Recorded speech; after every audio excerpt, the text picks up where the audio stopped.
This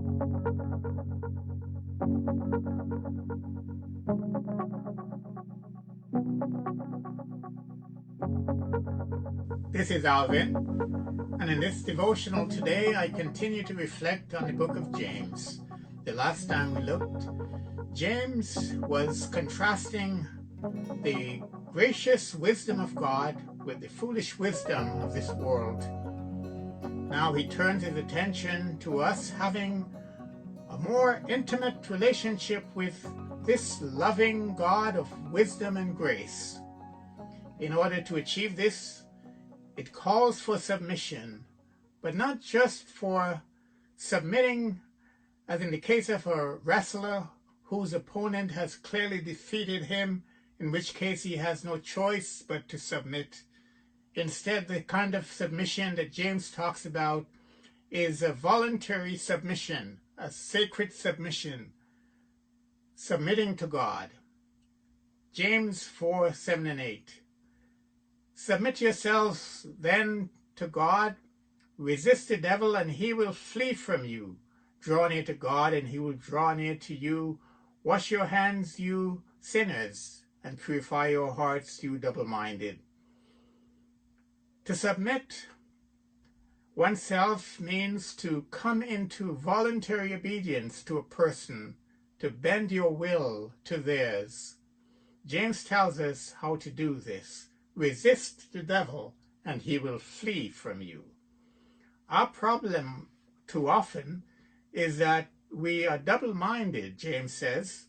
That is, we cling to both our selfish desires and the desire to please God.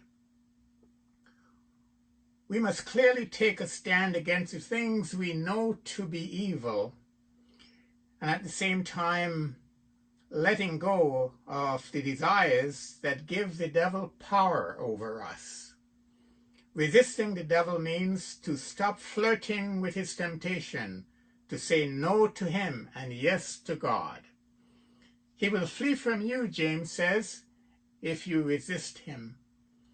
As Martin Luther put it in his great hymn, "A Mighty Fortress is Our God," he says, one little word will fell him. James says, come near to God and he will come near to you. What is the problem with double-mindedness? So long as we entertain thoughts of sin and serve them tea in the living rooms of our mind, we relegate God to the back porch. So in order to resolve double-mindedness and submit ourselves to God, we need to resist the temptation of the devil, followed by a drawing near to God. God makes us this wonderful promise. If we draw near to God, that is, we turn our wills to his will, then he will draw near to us. He will empower us and allow us to follow him with a sense of his awesome presence. James commands us on God's behalf, wash your hands. What does it mean? In these days of COVID-19, the command to wash your hands is everywhere. But James is talking about a different kind of washing, not a physical washing of the hands. Washing one's hands is just another way of saying, stop doing what is wrong. The psalmist asks this question in Psalm 24, 3 and 4. Who shall ascend to the mountain of the Lord?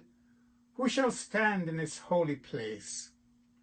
The one who has clean hands and a pure heart. Sacred submission to God requires an ongoing humility in contrast to a life lived in rebellion against God. So let us submit ourselves to God and draw near to him. He longs to draw near to you. So may the Lord bless you with a great sense of his presence as you submit your will to his. Amen.